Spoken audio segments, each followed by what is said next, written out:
ഇടുക്കി DTPCയുടെ കീഴിലുള്ള റിപ്പിൾ വാട്ടർഫോളിന് മുമ്പിലാണ് നമ്മൾ നിൽക്കുന്നത്. ഇതിനകത്തെ കാഴ്ചകളൊന്ന് ചുരുക്കി കാണിച്ചു തരാം കേട്ടോ. ഇതിനുള്ളിൽ മനോഹരമായൊരു വെള്ളച്ചാട്ടവും അതേപോലെ തന്നെ കുറച്ച് ആക്ടിവിറ്റീസും അതേപോലെ കുറച്ച് കടകളും ഒക്കെയാണ് ഇതിനകത്തുള്ളത്. ഇവിടെ എൻട്രൻസിൽ ടിക്കറ്റ് കൗണ്ടർ ഉണ്ട്. അവിടുന്ന് ടിക്കറ്റ് എടുത്ത് നമുക്ക് അകത്തേക്ക് പോകാം. ഇടുക്കിയിൽ വരുമ്പോൾ ഭയങ്കര ആകർഷിക്കുന്നതാണ് അവിടുത്തെ പൂക്കൾ. വല്ലാത്ത കളറും ഒരു ഭംഗിയാണ് ഇടുക്കിയിലെ പൂക്കൾക്ക്. ഈ പ്രോപ്പർട്ടി തന്നെ പല ഭാഗത്തും ഇതുപോലെയുള്ള ബാൽക്കണികൾ നിർമ്മിച്ച് വെച്ചിട്ടുണ്ട്. അപ്പോൾ അവിടെ നിന്ന് നമുക്ക് ഇതുപോലെ മൊത്തത്തിൽ കാഴ്ചകൾ കാണാം. ഏതാണ്ട് മൊത്തത്തിലുള്ള വ്യൂ ഇവിടെ നിന്ന് നമുക്ക് കിട്ടും. മുമ്പ് പറഞ്ഞ പോലെ DTPCയുടെ കീഴിലുള്ള പ്രോപ്പർട്ടിയാണ്. അതാണ് 25 രൂപയാണ് ഇവിടുത്തെ എൻട്രി ഫീസ്. പക്ഷേ ആ എൻട്രി ഫീസ് വെച്ച് നോക്കുമ്പോൾ നല്ല അടിപൊളി ഒരു കാഴ്ചയാണ് താഴത്തുണ്ടാവാൻ സാധ്യതയുള്ളതെന്നാണ് തോന്നുന്നത്. ഈ കർക്കിടക മാസത്തിലെ മഴയിലൊക്കെ ഇവിടെയൊക്കെ മുഴുവൻ നിറഞ്ഞ് കവിഞ്ഞൊഴുകിയായിരുന്നു എന്ന് പറയുമ്പോൾ നമ്മളൊന്ന് ഊഹിച്ചു നോക്കി ഇതിൻ്റെ ഭംഗി. പക്ഷേ ആ സമയത്ത് എൻട്രി ഇല്ലായിരുന്നു എന്നുള്ളതാണ് സത്യം. എന്താ സിപ്ലൈൻ വരുന്നുണ്ട്, അതുകൂടി ഒന്ന് കാണിച്ചു തരാം. ഒരു സിപ്ലൈൻ കൂടി വരുന്നു. ആഹാ, വെള്ളം വീണുണ്ടാകുന്ന പൊഴിയാണിത്. അതിനുള്ളിൽ നിറയെ ആമ്പലുകൾ വളർന്നു നിൽപ്പുണ്ട്. വെള്ളം ഒഴുകി ഉണ്ടായിട്ടുള്ള കുഴികളാട്ടോ ഇതൊക്കെ. വെള്ളച്ചാട്ടത്തിന് താഴത്തേക്ക് ഒരല്പം നടക്കാനുണ്ട്. ഇവിടെ വഴി കാണാൻ നമുക്ക് താഴത്തേക്ക് സ്റ്റെപ്പ് ഇറങ്ങി നമുക്ക് ചെല്ലണം.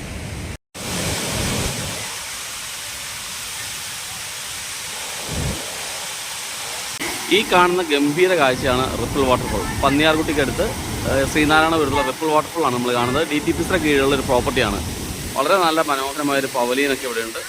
താഴത്തേക്കുള്ള കാഴ്ചയും ഭയങ്കര ഗംഭീരമാണ്. ഇത് അങ്ങ് ദൂരെ നമുക്ക് കാണാം പൊന്മുടി ഡാം. പൊന്മുടി ഡാമിന് തൊട്ടടുത്തുള്ള ഒരു സ്ഥലം തന്നെയാണ് റിപ്പിൾ വാട്ടർഫോൾ.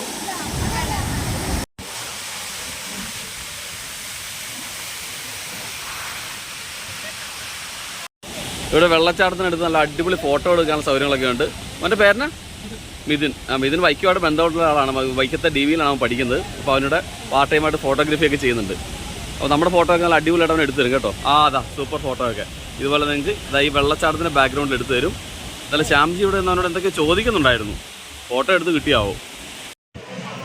നമ്മൾ നേരത്തെ കാണിക്കുന്ന സിപ്ലൈനിൽ കയറാനൊക്കെ നല്ല തിരക്കാണ്. ഇത് മലബാറിൽ വന്ന അല്പം സീനിയർ ആയിട്ടുള്ള ആളുകളാണ്. പക്ഷേ അവരൊക്കെ കൊച്ചു കുട്ടികളെ തോൽപ്പിക്കുന്ന വൈബിൽ എന്തിനും റെഡിയായിരിക്കണം. അതാ രണ്ടുപേരും, രണ്ട് ഭാര്യയും ഭർത്താവും രണ്ടുപേരും അടിപൊളിയായിട്ട് റെഡിയാക്കുന്നു. നമ്മുടെ ആളുകൾക്ക് അല്പം മടിച്ച് നിൽപ്പുണ്ട് പേടിച്ചിട്ട് കുട്ടികളൊക്കെ. പക്ഷേ ഇത് കാണുമ്പോൾ എല്ലാവർക്കും ഇൻസ്പിറേഷൻ ആവും. നമ്മുടെ ആളുകളും കയറുമോ നമുക്ക് നോക്കാം. ഇതാ നമ്മുടെ ബസ്സിലെത്തിയ യാത്രക്കാർ രണ്ടുപേരും റെഡിയായി കഴിഞ്ഞു. അവരെന്തായാലും അത്യാവശ്യമുള്ള സേഫ്റ്റി എക്യുപ്മെൻറ്റ്സ് ഒക്കെ ധരിപ്പിച്ച് റെഡിയാക്കി അവിടുത്തെ സ്റ്റാഫ് പതുക്കെ അതിൽ കയറ്റി വിടുക കേട്ടോ. ഇതാ ഒരാൾ പോയി കഴിഞ്ഞു. ഒരുപാട് നേരമൊന്നുമില്ല, പോയി പെട്ടെന്ന് നമുക്ക് തിരിച്ചു വരാൻ പറ്റും. നല്ല സേഫാണ് സംഭവം. ഇതാ എത്തിക്കഴിഞ്ഞു, സേഫായിട്ട് ലാൻഡ് ചെയ്യുന്നു. അപ്പോൾ ഇതൊന്നും പേടിക്കണ്ടല്ലോ, പോകുന്നവർക്കൊക്കെ അത് പോകാം. അതിന് സേഫ്റ്റി മെഷേഴ്സ് ഒക്കെ അഴിച്ചു മാറ്റി തിരികെ ബസ്സിലേക്ക് പോവുകയാണ്. എന്തായാലും പറയാതെ വയ്യ, വളരെ മനോഹരമായൊരു യാത്രയായിരുന്നു ഇത്. എല്ലാ സ്ഥലങ്ങളും നല്ല അടിപൊളിയായിട്ട് കവർ ചെയ്യാൻ സാധിച്ചു. കടുത്തുരുത്തി കിഴക്കേനാട് നിവാസികൾക്കും അവരെ നയിച്ചെത്തിയ രാജീവൻ സാറിനും 1000 നന്ദി.